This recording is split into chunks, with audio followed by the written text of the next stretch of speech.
Welcome to Cultivating Wisdom with John Vervaeke. Unfortunately, we are back down to the single camera setup today. We hope to have that problem solved by next week and back to the two cameras. So I'm at this odd angle when I'm in the sitting position. The camera will be more normal when I move to the whiteboard. So I'm going to put my head down. I hope you don't consider this rude for the reasons that we're primates and we're supposed to look at each other, etc., etc. A reminder that we're live streaming every Saturday morning at 10 a.m. Eastern time. The Discord server is continuing to have the daily meditation sets. I believe they sit twice a day. They do the moving practices. They're starting to put together the resources for doing the philosophical contemplative companionships. And so Amar and Jason and I are working to try and put together a group of people drawn from the Sangha by which we can film a demonstration of how to do the philosophical contemplative companionship practices for you guys. That's going to take a bit of time. We also want to put together a compilation video to mark the ending of the daily sits. Please send a clip of no more than 10 seconds about your experience as part of the Sangha community to Amar, A-M-M-A-R, Amar at johnvervaeke.com. Amar at johnvervaeke.com. If you're joining us for the first time, don't be put off by this orientation. Like I said, we normally have two cameras. It'll be better next time. Please see the links in the description. I would strongly recommend you go through the entire Meditating with John Vervaeke course. Go and do lesson one right away. Do one or two lessons every week. Continue to meet with us and the Saturday Sangha. Also consider joining the Discord server. I would ask everybody to please like this stream to increase the visibility in the YouTube algorithm. There will be a question period today. We're going to try and not do what I did last time and make sure there's a question period at the end. Please limit your questions to anything from either one of the ecologies of practices, the Meditating with John Vervaeke, the Cultivating of Wisdom. If you have more general questions, please come to the general Q&A every third Friday of the month at 3 p.m. Eastern time. We had one yesterday, and it was really wonderful. I wasn't feeling very well, but the Sangha was there, the Sangha of the broader community, and it was just really, really wonderful, and I really appreciate that. Okay, so what we're going to do is we're going to sit first. As always, we will begin with chanting, then we will go into silent sit. We'll come out of the practice, potentially reciting the 5 promises if you wish. I'll move to the whiteboard. We'll go through a review of what we talked about with Stoicism, and then we will come back here and we will hopefully do one of the first Stoic practices. I'm going to talk about 2 main ones today, the cultivation of active open-mindedness through self-examination, and the view from above as a meditative, as really a contemplative practice. All right, so get yourself in position, please. Set your phones on Do Not Disturb, and we will begin together when I say begin. Begin.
One.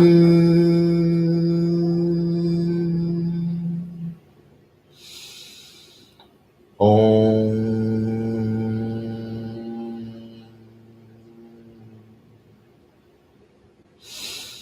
One.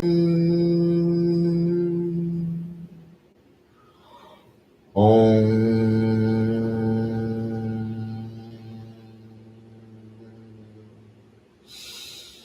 One. Begin your silent sit.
Slowly come out of your practice, trying as best you can to integrate what you cultivated in your practice with your everyday consciousness, cognition, character, and communitas, perhaps by reciting the 5 promises to yourself.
Okay, I'm going to move to the whiteboard. Jason's going to adjust the camera.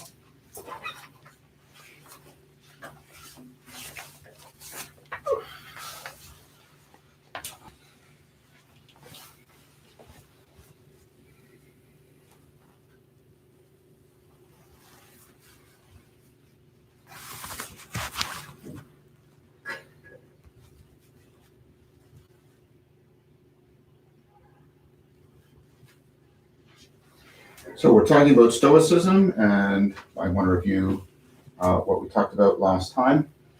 And we talked about, of course, how everything comes from the pivotal figure of Socrates, and we'll, of course, follow through that line through Epicurus. We will later follow a line through Plato, but one of the great disciples whose line we're following through right now is Antisthenes, and Antisthenes learned how to converse with himself, and then he taught a bunch of people, and then we got into Diogenes, and we talked about how Diogenes and the cynics did this behavior that was intended to be provocative of existential reframing. We talked about what Antisthenes talked about, conversing with yourself. We, of course, talk all day long, and we do this because the relationship between brains and the brain's relationship to itself are on a continuum. Those two poles interpenetrate, mutually afford, mutually affect each other in powerful ways. And so this is the idea that cognition is not inherently monological, it's dialogical. And of course, untutored dialogue is better than no dialogue at all. And we are in constant dialogue with ourselves. And again, untutored is better than not having it at all because it gives us powers of reflection and self-direction, etc. But we noted that with the untutored dialogue, you have the problem of narrative bias, and you have the problem of rumination, things like that. We talked about that. So that inner dialogue can generate bad judgment. And judgment is a crucial idea for the line coming out of Antisthenes. So we took a look at the cynics, and we took a look at their diagnosis of what was the nature of the bad judgment. And their diagnosis was that we set our heart on the wrong thing. We set our heart on the wrong thing. This relates to Carol Dweck's more recent work on mindset. If you want to take a look at that. And we noted that this isn't a matter of just believing. We did note that the original meaning of believe in was to set your heart for something to be beloved to you. And so for the cynics, the cause of our problem is we set our hearts on what is created by social convention, social construction, rather than what is natural or due to the natural or moral law. So what did they practice? They practiced, obviously, social renunciation. They rejected the society that was the generator of social convention, social construction, and they engaged in provocation to try and wake people up to that what they should set their hearts on are the patterns generated by natural and moral law. And we talked about that sort of existential reframing. We did the example of Diogenes with the lamp, etc. Now, the Cynics are deeply influential on the Stoics, but the Stoics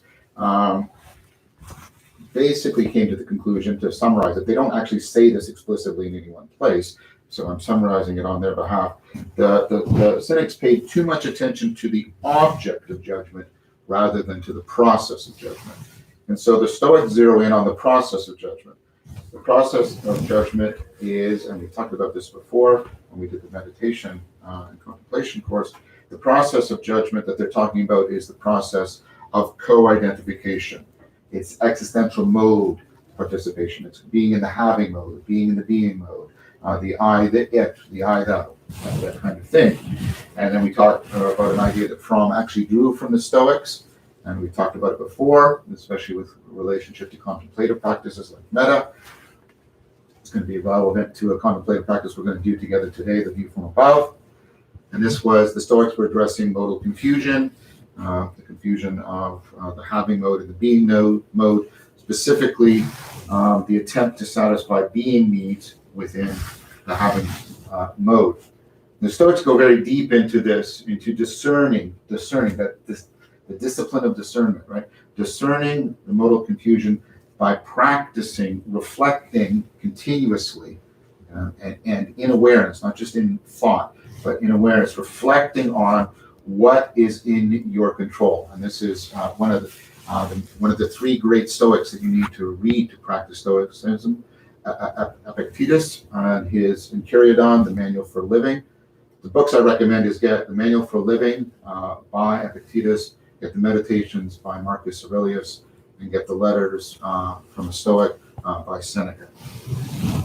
So what does Epictetus point out? That we are very confused about how much control we exercise. They point out that we have far less control over the world than we pretend. There's a deep pretentiousness that they want to challenge.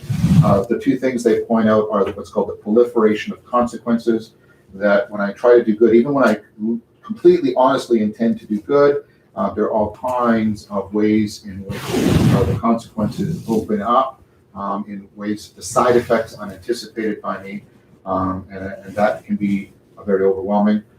The other is the fatality of all things, that the universe is 99.9% not hospitable to human beings. It runs largely of its own accord, and that so there's about a 99.9% of the universe that does not care about your narrative.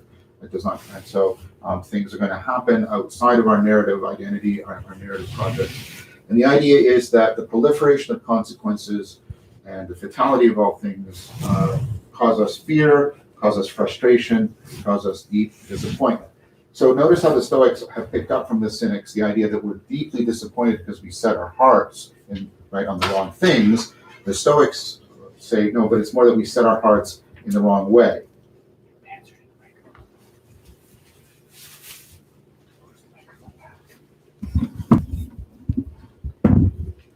Not better? Should be. Sorry, I hope that, were people still able to hear? Yeah. Okay, good, so I don't have to repeat. Sorry about that, I didn't realize I was brushing up against the mic. Very odd thing. So they've picked up from the Cynics the idea of deep fear and frustration and disappointment because of heart setting. But unlike the Cynics, they don't put as much emphasis. They talk a bit about the importance of the object that you set a heart upon, but they're much more about how we are doing this. And so they recommend that we pay attention to what is actually in our control, what is most in our control. The Stoics tend to talk about this as a dichotomy. I see it more as a continuum with one pole, what is most in our control. I don't think it's even completely in our control the way they sometimes claim, but what is most in control is our judgment. And then, there are things, and then as we move towards that aspect of the world that's completely beyond our control. And so there's this sliding continuum. But the idea is what is most in our control is our judgment. Judgment here again doesn't mean just this making of statements. It has much more to do with what we find relevant, what we find salient, how we identify things, how we do the co-identification process, how we set up that agent arena co-identification, co-determination process. And so the Stoics talked about prosos, very similar to Buddhist notions of mindfulness. This is paying attention to how you pay attention, because attention is where you're setting your heart on things in the sense of how you are finding things relevant, salient, how you're identifying them. One way in which in which the Stoics are really zeroing in on, one way you identify things and thereby make them salient and relevant to you is your judgment about how much they are under your control, And the idea here is that people need to realize that they are deeply confused. They're deeply confused because the judgments of the meaning, again, not in the sense of a sentence, but in terms of the relevance, the salience, and the identity, the meaning of a thing is fused with the fact of the thing. And people confuse that because the meaning of a thing is largely something that's under their control, that they can control the thing, but they don't distinguish the two. They misjudge that they have a greater control over things than they actually do. Now that was only the things the Stoics say that would be but what they say is, right, if you pull them apart, if you don't have them any longer confused, what you realize is you have much greater control over the meaning of things than you previously realized. And most of your frustration, not all, but most of your frustration, fear, and disappointment has to do with the meaning of events rather than the events themselves. And this is a central tenet of what's known as cognitive behavioral therapy, one of the most evidence-based therapies we have right now. And what the Stoics are trying to do is get us into a state where, by exercising good judgment about the meaning of things, we can afford reciprocal opening. We can remember the being mode, we can afford reciprocal opening with things, and we can get into what they call flowing with nature, the state of joy. Joy is the most important emotion for Stoicism. And contrary to what people think, Stoicism is not about being dour and stiff upper lip, just going on, right?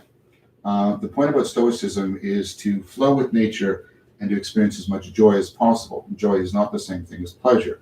Joy is that sense of being participating in reciprocal opening and coming into an ever deepening right relationship with yourself, to others, and to the world.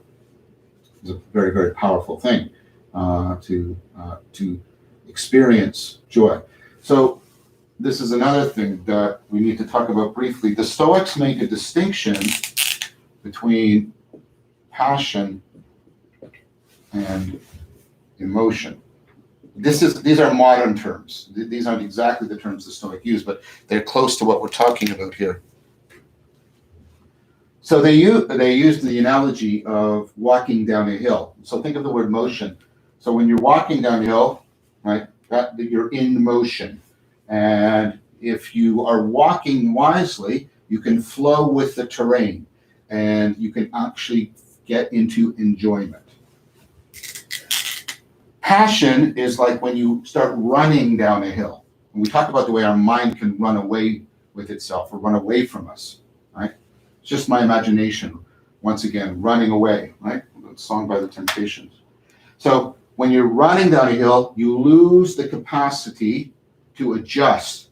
You fall into a process that is now, right, taking away your ability to adjust and to adapt. You fall out of sync with your terrain, and you're very, very liable to trip and fall and hurt yourself. So the point is not to be emotionless, to have no affect.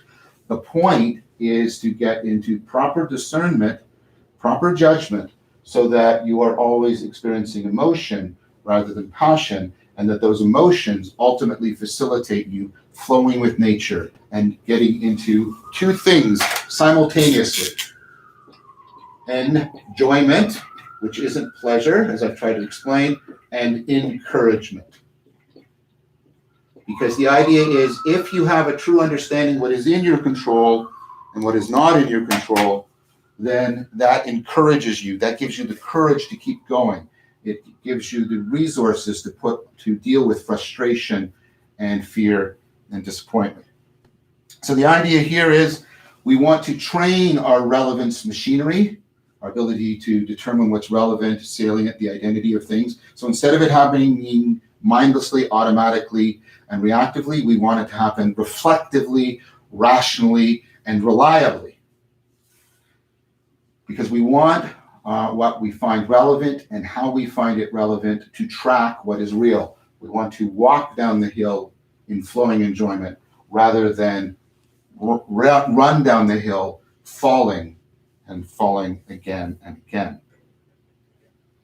So the idea here is we have to overcome self-deception, because self-deception is primarily when our meaning-making machinery is making things fall out of sync with nature, out of sync with the patterns of intelligibility, the patterns by which we make sense of the world, ourselves, and each other. And for the Stoics, that involves three things: logic, which basically this is the practice of disciplining judgment. So it's not what we mean by formal logic, although the Stoics did some significant advances in formal logic, coming up with hypothetical.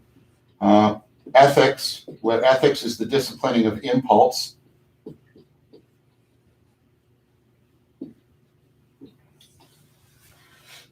And physics, which is what it overlaps with what we call physics, but it also overlaps in the sense of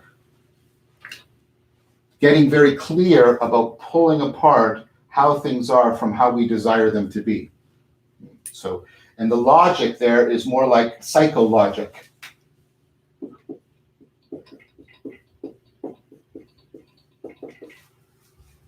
It has to do with more figuring out the logos of the psyche. And the idea here is that logos of the psyche is ultimately our inner dialogos, our inner dialogue. And that if we get better at managing that inner dialogos, we will better grasp the logos, the organizing principles of the psyche.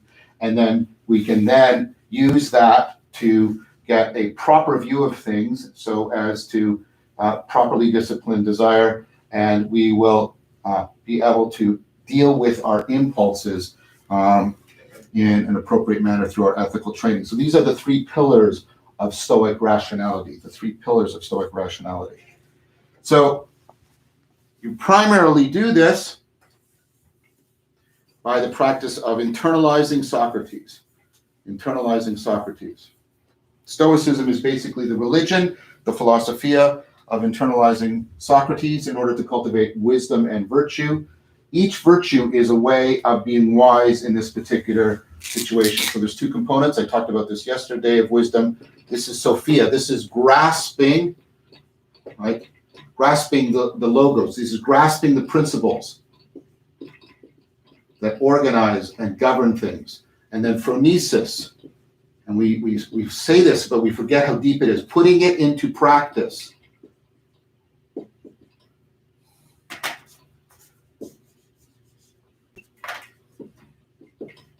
Virtue is the beauty of wisdom.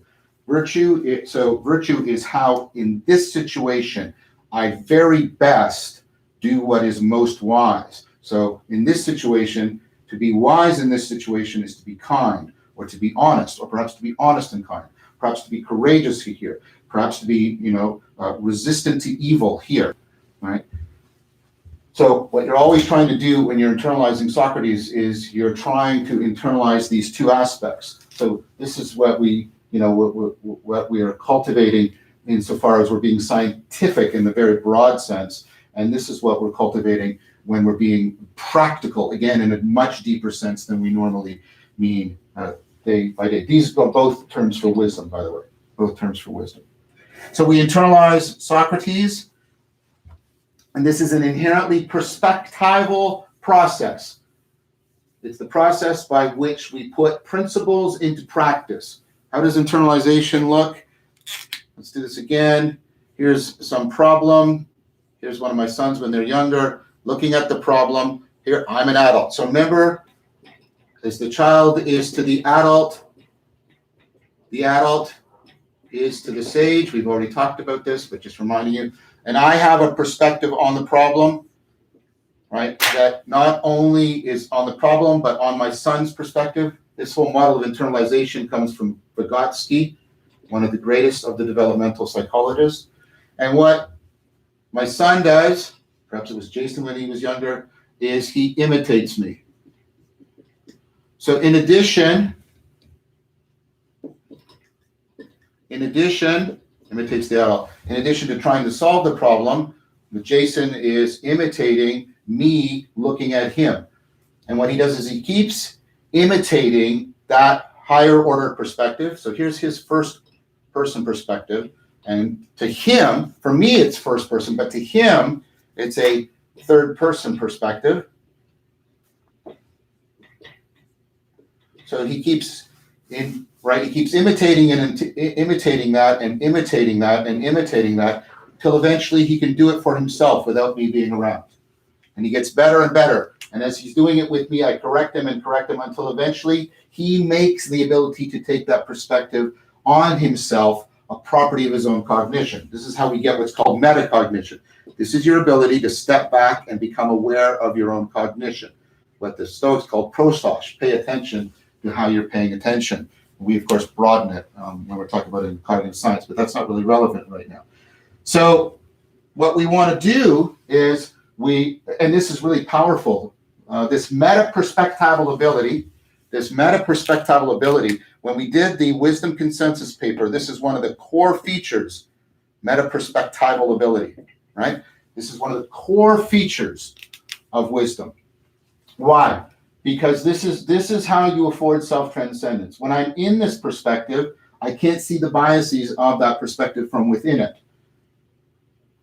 And I also can't take on longer-term goals that fall outside the scope of this perspective. But by doing this, I can see the biases. From a higher order perspective, I can see the biases and the inadequacies of a lower order perspective. We literally transcend ourselves by internalizing other people. So the person who put together the task force, Eric Rochman, has all this evidence. For example, if you have people describe a problem, think about this. Think about this when we do the view from above. Think about what I'm going to say when we do the view from above, right? When you have people tell me a problem they really imagine it, and they will almost always describe it from the first person perspective. And then you say, okay, now I want you to re-describe the problem, but from a third person perspective, as somebody from the outside, how somebody from the outside would describe it. And then when they do that, they go, oh, and they have insights and they have realization, and they often find a way of breaking out. They become wiser. They see what needs to be done. They activate the appropriate virtue that needs to be brought in. They start to see through previous self-deception. So we want to internalize the sage. And what that's going to give us, right, is we're going to do perspectival practice for that. And when we do that, we get self-knowledge, which is not your autobiographical knowledge. It's not your autobiographical narrative self. And I'll use these two axes to talk about this. I'm almost done, and then we can go into the view from above. Your autobiographical, this is your horizontal sense of identity. This is how you're pursuing fame and power, which are largely pursuits that confuse what's right, the meaning of things with the thing, and cause you to be self-deceived about how much control you can exercise when you pursue fame and power.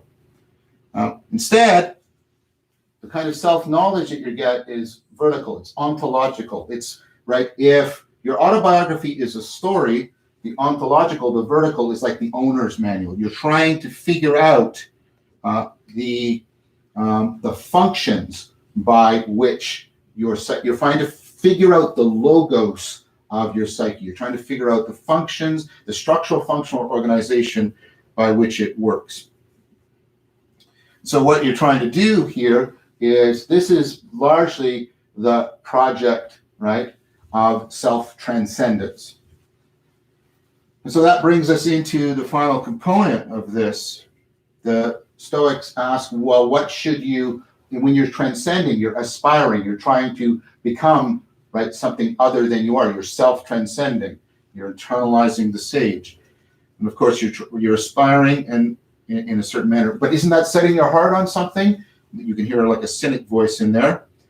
And so like the cynics, the Stoics do pay attention to the objects, right, of our aspiration, the object so that we set our heart. So we're setting our heart upon our future self. Isn't that dangerous? Isn't that the person that's doing fame, doing the same thing? So how you set yourself, how you set your heart, right, and in what way you're setting your heart upon your future self are really crucial to the Stoics. So the Stoics say you should, and then you can hear the cynics again here, you should always set your heart on that which is always good. Is pleasure always good? No, it can really screw you up badly. Is fame always good? No, really mess you up. Is power always good? No, it often corrupts, very often bad. They even challenge the Epicureans a bit. They say, is friendship always good? Nah. There seems to be time when friendship can really go awry. Just friendship in a general sense. And so what the Stoics say is, well, what is always good? And they say, well, what's always good is virtue. And then you say, but sometimes I don't know which virtue to apply. And so they say, yeah, you're right. So what you really is saying is that you're pointing to the fact that a virtue is always the beauty of wisdom, that what's always good is wisdom, because wisdom is what will always help us to set our heart in the proper way. And you see how this sort of circles back on itself. And what the Stoics are saying is, set your heart on becoming the wisest person you can, internalizing the sage, because wisdom is always good, because, right, being able to put principles into practice in the best possible way from the most rational, in this broadest sense, frame of mind, is always good. Doesn't mean it's always pleasurable, but pleasure isn't always good.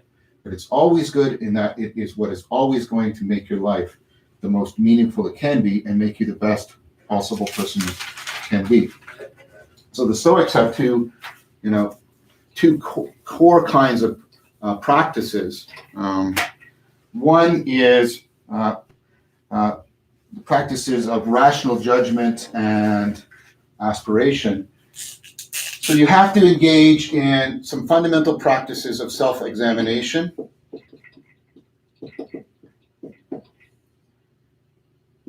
And then practices of self-transformation.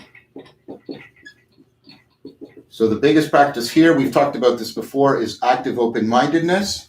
This is the practice. I'll mention these again. Get one or all of these books. This, and I'll put this. I will put this in the description. You want this book, Biased, or the 25 Cognitive Biases, or Cognitive Biases, the pocket reference books. And what I do is I try to start every day after I've done my practices. I read about a bias. I reflect upon it. I think about it. I try and remember times when I engaged in it, and then throughout the day, and then at the end of the day, I have my journal. And at the end of the day, what I do is I do this. I look for any vice that I committed, any virtue that I omitted, any bias that I remember engaging in, the confirmation bias, or fundamental attribution error, self-centeredness. And then I also remember, so Cop V, I also remember any virtue that I clearly brought into play, a situation where I was wiser than I normally am in any virtue I brought into play. And do that every day, and slowly, this is called prochiron. This is keeping things ready to hand. This is, you slowly let this permeate and percolate, and more you start to notice the ways in which you are engaging in self-deception, ways in which you're being foolish. Now, if you just did that, that would be like, oh, right? That'd be like Protestant guilt or something. That's why it's also important to do these practices, because these practices are your response. These are the practices that say to you, right, no, this is what you can do to get better so that you can aspire properly. And we're going to use, we're going to do about 5 minutes or so right now of one of these practices. So this is a practice that is designed to transform your perspective. Remember how internalization is a perspectival transformation. If you get a chance, I have a talk on YouTube called The View from Above, in which I go into this in greater detail if you want sort of more of the philosophy and the cognitive science behind it. But right now I'm going to sit down. Jason's going to come and change the camera again, and I'm going to talk you through The View from Above.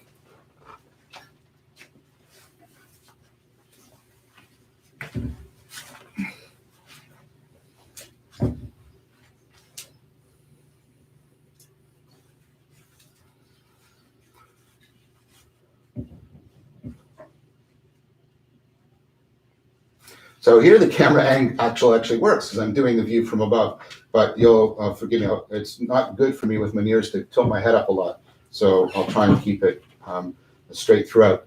So what I want to do is we'll just take a minute or so, quiet, do a very brief, but find the core four. Like you've been doing it long enough, you should be able to get a sense of being centered, have your basic root, basic flow, find your focus. Take a minute or two, so we'll be in silence for a minute or two, and then I'm going to talk you through, walk you through the view from above practice. Okay, so a minute or two of silence first.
While keeping your eyes closed, imagine yourself as exactly where you are, the room that you're in. Imagine it around you. You're at the center of that perspective. That's only natural. Imagine that. You're in exactly the place that you're in.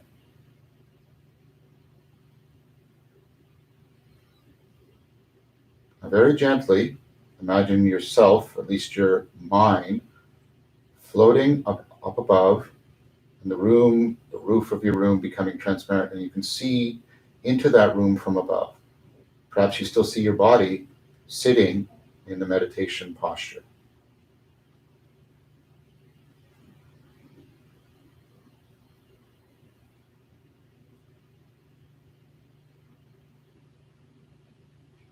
Now imagine yourself gently, no fear, rising higher. You can see the entire city or countryside where you're living. You can see the house or the building that you're in, your body's in, but you can see now the entire city and the countryside.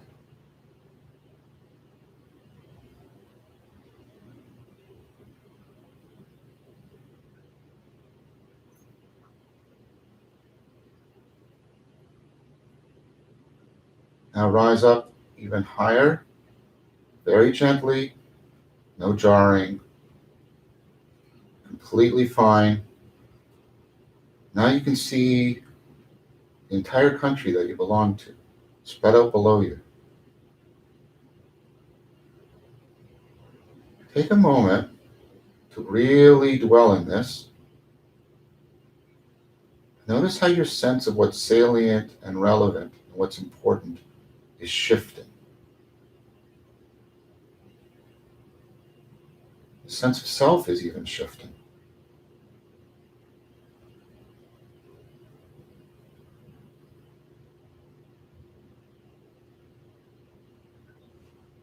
Now rise up gently, no problem with any of this, until you're now seeing the whole earth beneath you.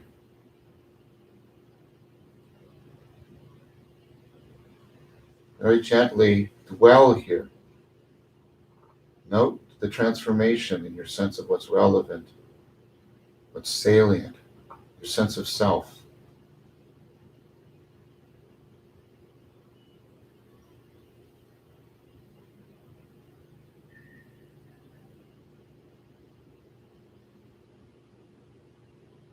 Now, even further and farther. So you're way back. You're looking at the entire solar system.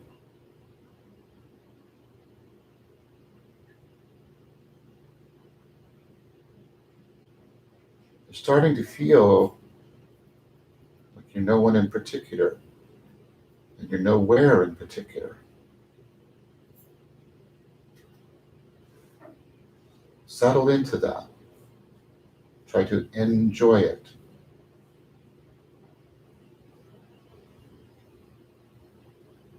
Now pull back, further and further, till you're seeing the galaxy that the solar system is within. Now you're no one, and you're nowhere. What's salient and relevant in your sense of self are very different.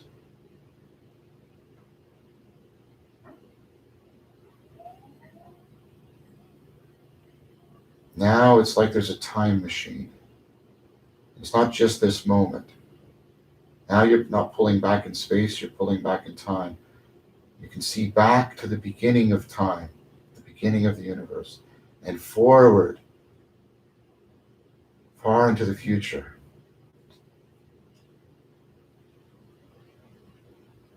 Now you're not only no one and nowhere, you're no when.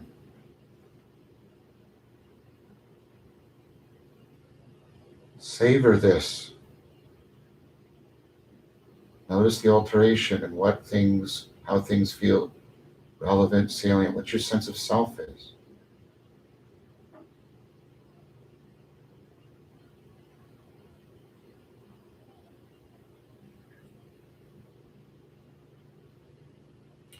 Now, slowly and paying attention to how what's relevant and salient, the identities of things, the boundary, sense of self change as you do this.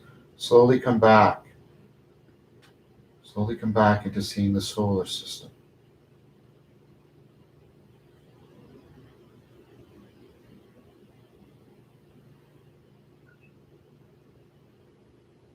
You're back in the present moment as well.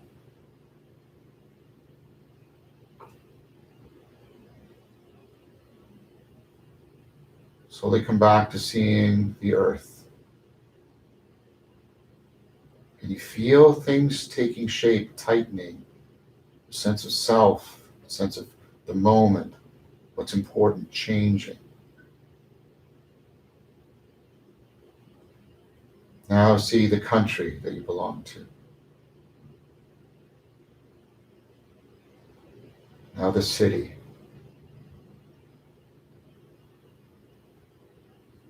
Now the building.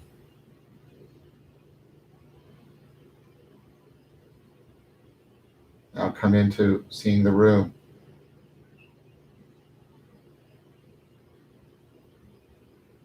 Now reimagine yourself where you are. But remember what it was like to be no one, nowhere, no when. Try to integrate those two together. Feel them deeply together, like stereoscopic vision. One eye is seeing you here now. The other eye is seeing the no one, nowhere, no when. Let them talk to each other. Let them dialogue.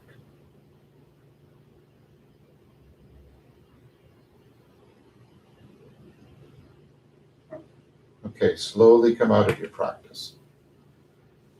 So you can do that a little bit longer, especially when you're sort of at the apex of the view from above. You can hang out there longer, but remember to, right, remember to be not just doing the motion in the imagination. It's much more important to pay attention, to use that as a platform by which you becoming aware of and training the transformation of judgment, of perspectival judgment, of perspective taking, what you find relevant and salient, the identities that are being assigned and assumed.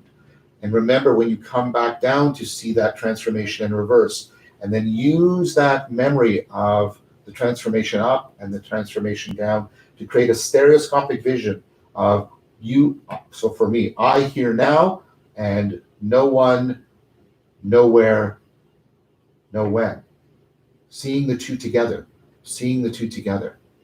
And that way you are getting this capacity to take a very powerful kind of higher order perspective on yourself, enhance your meta perspectival cognition, and enhance your capacity for self-transcendence, and learning deeply to discern the difference between things and the narratives that we assign to things.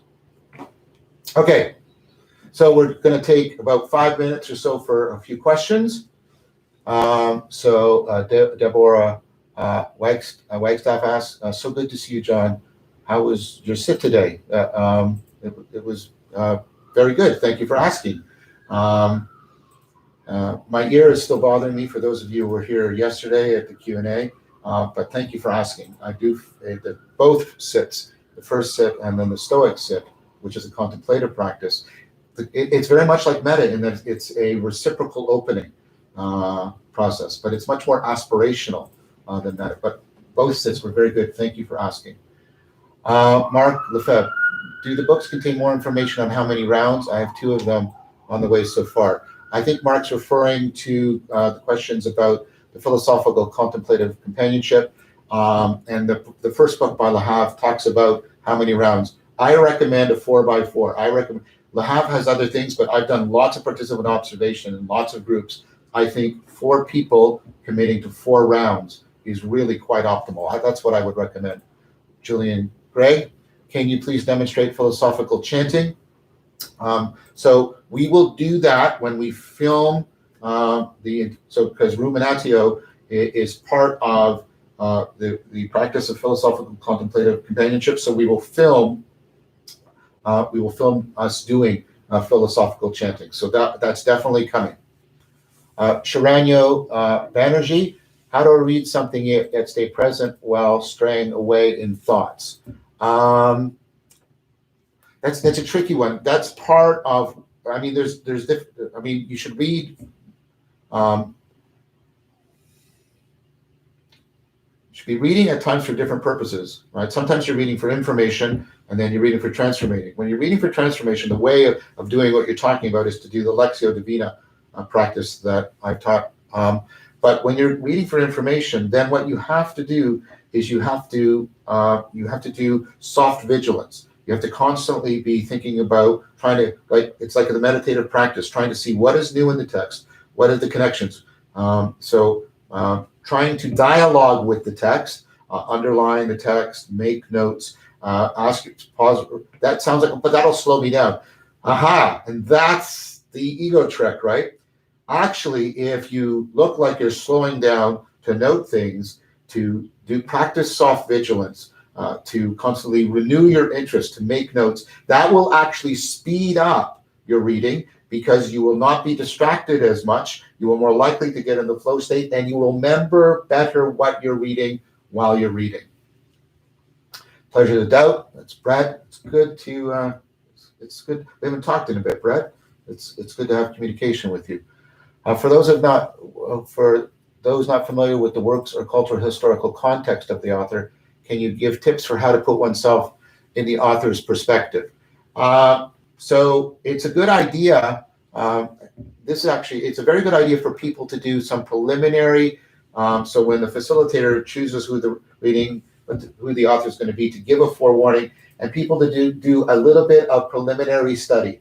This is something I hadn't mentioned before, and I should have, and that's a mistake on my part. So thank you, Brett, for this correction. It's very important to get some sense of the historical context, like just a quick Wikipedia scanning, because again, that's very, very helpful. But trying to pick up on even your intuitive sense of the person, from the text. So relying on your intuition to try and get a sense of what that person is like from the text is also valuable. So historical education, online intuition, and again, you have to also rely on the convergence of that different people bring to the text for actually invoking the presence of the author. Mark Lefebvre, I often say that Stoicism gives us a how, but no why. Most seem to agree. Comments. Like I tried to say, I think Stoicism does give us the why, but it's often not well understood. The why of Stoicism is enjoyment and encouragement and flowing with nature. And the idea is to live the kind of life that has the most of that which is always good.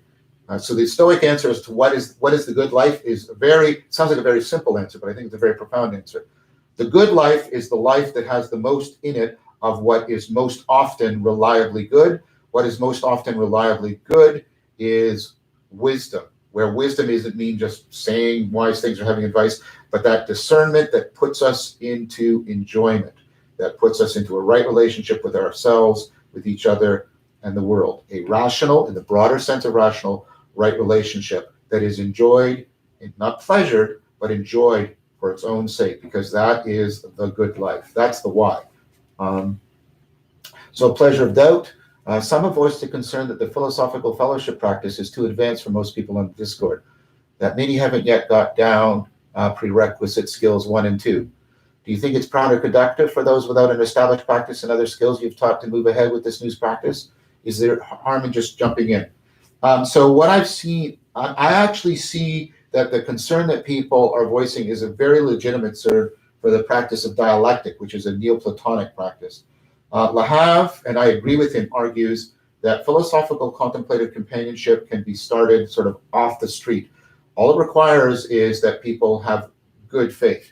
Now, that being said, I do think that you shouldn't do the practice if you haven't had some experience with the core 4 of the mindfulness practice, finding your center, root, flow, and focus, and some basic practice with Lectio Divina.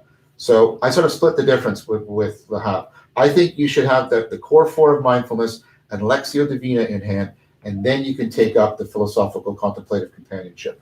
I would say that until you've done the philosophical contemplative companionship, you really shouldn't be undertaking the practice of dialectic. Now, I do things where I get people to practice the dialectic, and that's still helpful, but those are much more like, the clinical trials in an experimental clinical trials. We're trying to figure out a practice. I think when you're in the existential frame, that there should be a pedagogical program where you start with philosophical contemplative companionships, and then you move into something intermediate, perhaps like the anti-debate, which is a very Stoic kind of thing to do. And then we move into the Neoplatonic practice of dialectic. But there's more of that coming. I just wanted to remind people that just like I recommended a book on practice, I recommend getting this book. We're going to be going through this book. So going forward on Saturday Sangha, as we continue the High School of Stoicism, we're going to, of course, be making use of some of the suggestions in MacLennan. Read MacLennan. It's good. It's helpful. It's valuable. But we're going to be relying on this book as we do more and more of the spiritual exercises, and you'll see how they plug into the logic, the physics, and the ethics. So that's everything, I think, for going forward. Again, I apologize for this sort of odd angle. At some point, Amar and Jason are working on it. Going to put some more work on it this weekend to get us back to the 2-camera without all that some of that lagging that we had. And as always, I want to thank Amar and Jason for all the work they're doing behind the scenes, making this all possible. So please subscribe to the channel to be notified of the next video. Also, follow me, please, on Twitter for any updates about these streams. Invite others who might benefit by sharing this series. Definitely join the Discord server to chat with others, to sit with others, to start some of these group practices. Reminder that we're doing this, the Saturday Sangha, every Saturday at 10 a.m. Eastern Time. So let's remember that a continuity of practice is more important than sheer quantity of practice. and that we want to hold ourselves not to a harsh perfectionism, but to a standard of virtuous friendship by which we better and in more discerning fashion dialogos with ourselves and with others. Because there is no enemy worse than your own mind and body, but there's no friend, no ally, no philosophical companion on the path better than your own dialogical mind and body. Be lamps unto yourselves and to each other. Take care, everyone. Keep practicing. I'll see you next Saturday.